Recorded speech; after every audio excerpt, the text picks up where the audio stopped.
नमस्कार. परत एकदा माझ्या चॅनलमध्ये तुमचं सर्वांचं मनापासून स्वागत करते. तर चला, आता तुम्हाला थंबनेलवरून तुम्हाला समजलंच असेल की माझी जायची कुठं तयारी आहे. आता मी मिस्टरांचा डबा करून घेत होती आणि माझी देवपूजा पण झालेली होती छान अशी मस्त. आणि हे बघा, आता छान अशी मी रेडी झालेली आहे. आम्ही चाललो होतो त्र्यंबकेश्वरला. एक दिवसीय गुरुचरित्र पारायण ठेवलं होतं आणि ते पण अधिक मासामध्ये. तर मग म्हटलं चला, मी पाटील ताई आणि वैशाली आम्ही तिघीजणी निघालो होतो. आणि हे बघा, आता आम्ही इथं पोचलो पण आहे. आता आम्ही चाललो आहे मंदिराकडे दर्शनासाठी स्वामी समर्थांच्या. ते व्हिडिओ स्किप न करता तुम्ही बघत राहा. तर चला आता आम्ही इथं आलो आहे गुरुपीठामध्ये. आता वरती चाललो आहे स्वामी समर्थांचं दर्शन घ्यायला. आणि आमच्या बॅगा वगैरे ठेवल्या आहे तिथं मोठं असं मंडप दिलेला आहे मस्त असा.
दर्शन आताच करून आलो आहे.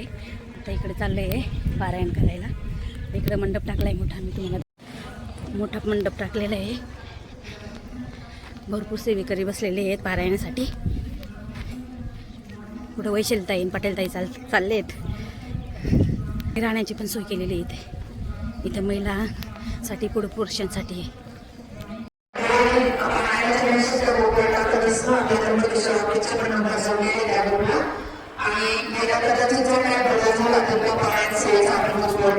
स्वामी समर्थ, श्री स्वामी समर्थ, श्री स्वामी समर्थ, श्री स्वामी समर्थ, श्री स्वामी समर्थ, श्री स्वामी समर्थ, श्री स्वामी समर्थ, श्री स्वामी समर्थ, श्री स्वामी समर्थ.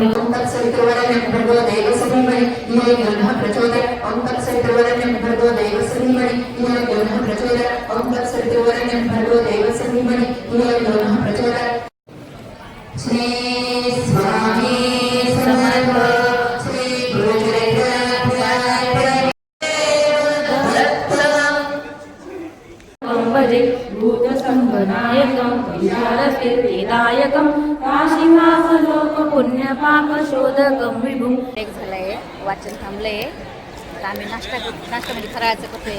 एक तरी चला बाहेर कोण घेतला सोबत.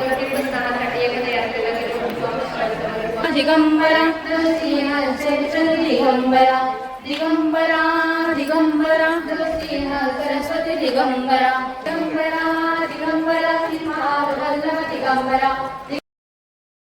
तर चला, आता अर्ध्या तासाचा ब्रेक झालेला होता आणि प्रसाद पण वाटत होते मसाले भातेचा.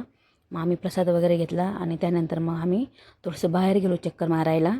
त्याच्यानंतर मग परत आलो आपण. मी इकडं पुढे गेले स्टेजकडे. म्हटलं चला बघून येऊ आपण, किती मोठं मंडप दिलेलं आहे असं. त्याच्यानंतर पुढे गेले, छान वाटत होतं मस्त. तर हे बघा, इथं मस्त स्टेज पण तयार केलेलं होतं आणि सर्वजण मस्त बसले होते. कोणी फराळाचं पण करत होते, कोणी मसाले भात पण खात होते. त्याच्यानंतर मी जागेवर आली आणि परत मग आपलं वाचन सुरू झालं. आणि हे बघा, इथं तुम्हाला दिसतंय ना, टेबल खुर्च्या पण टाकलेल्या होत्या की ज्यांना खाली मांडी घालायला त्रास होतो त्यांच्यासाठी पण टेबल खुर्च्या होत्या बसण्यासाठी. आणि छान असं आमचं एक दिवसीय गुरुचरित्र पारायण म्हणजे वाचून झालं, छान वाटलं. आणि मग आम्ही घरी जाण्यासाठी निघालो. तर मग मी पाटील ताईंना आणि वैशाली ताईंना म्हटलं कसं वाटलं आपलं एक दिवसीय पारायण करून. तर त्या बोलल्या खूप छान वाटलं, मस्त वाटलं. आपण परत नंतर येऊ एखाद्या वेळेस, कारण मागच्या वेळेस पण आम्ही एक दिवशी केलं तर तेव्हा स्वाती, मी आणि अर्चना होती आणि आता वैशाली ताई आणि पाटील ताई होते माझ्यासोबत. तर हे बघा, सगळे घराकडे निघाले होते.